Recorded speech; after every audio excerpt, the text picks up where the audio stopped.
think it's degraded, but actually it's just not stable for that game. It all depends on what kind of instructions you're dealing with, stuff like that.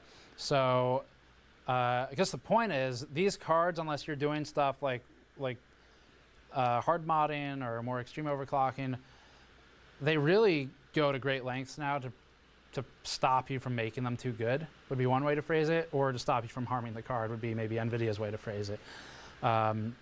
Ideally, you have more voltage control, stuff like that, but you can hurt the card if you have that stuff. We think that's fine. It should just be a warning for the user. But either way, you're mostly protected from anything that could long-term degrade the card, unless you're really getting more into it. Okay. I think I've answered a lot of normal chat questions, so let's switch over to super chats. And let me scroll up to where we stopped. Jared West, $50. Wow, thank you. Jared said, Der Power Shunt mod soon on EVGA. I'll have to talk with Joe. We are probably going to use the EVGA card for the OC stream this weekend.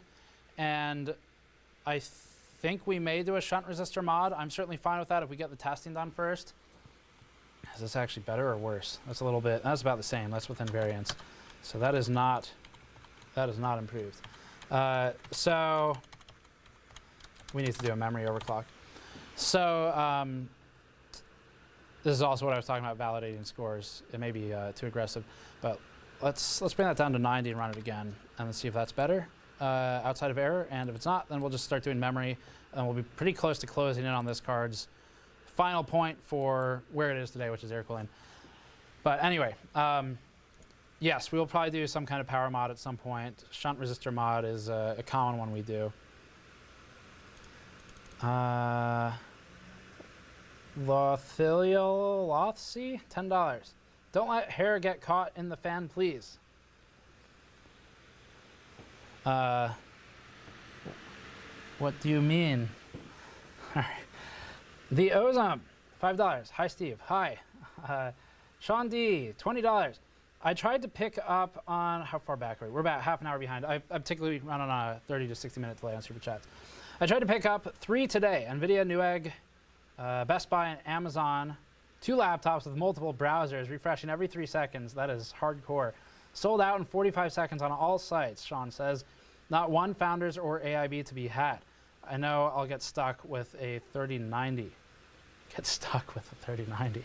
It's like, I guess I got stuck with this Ferrari. Not quite what I wanted, but yeah, I mean, if you like needed a card and you're doubling your budget for it, that kind of sucks. But we'll see how the 3090 is, though.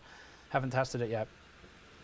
I agree, though. I was actually checking. I was refreshing the browsers all morning for the launch, trying to see if we could pick up some more cards, and they were, I never once saw it say add to cart. That said, there's a lot of inventory as we understand it, but the demand is super high as well. Snake Juice, $5, says, Steve, my wife found a case she likes better. Can you get Roman to send me the 011 Mini instead? Thanks. So Snake Juice has been sending in super chats for a couple streams now, asking me to ask Roman, aka Der Bauer, to send him a Mini, an 011 Mini. This is approaching the end of the benchmark. We're going to see if it's within variance or not, and then we'll do memory clocks on it. And I'm going to do those with a stress test running so we can adjust them more quickly. Hugo Lamarche, what is the pro overclocking your GPU compared to the auto boost that it's already doing when doing something demanding? I think I understand this question. Thanks, love the channel. Thank you. So, oh, the pro of, I misread that, sorry. The upside of overclocking compared to auto boost. The upside is typically you can get a bit more performance, especially with memory. I would say it's more worthwhile for gaming than for something like maybe Blender. If you're running Blender cycles or something, I don't know. Unless you can really guarantee it's stable, I don't know that I'd really want to mess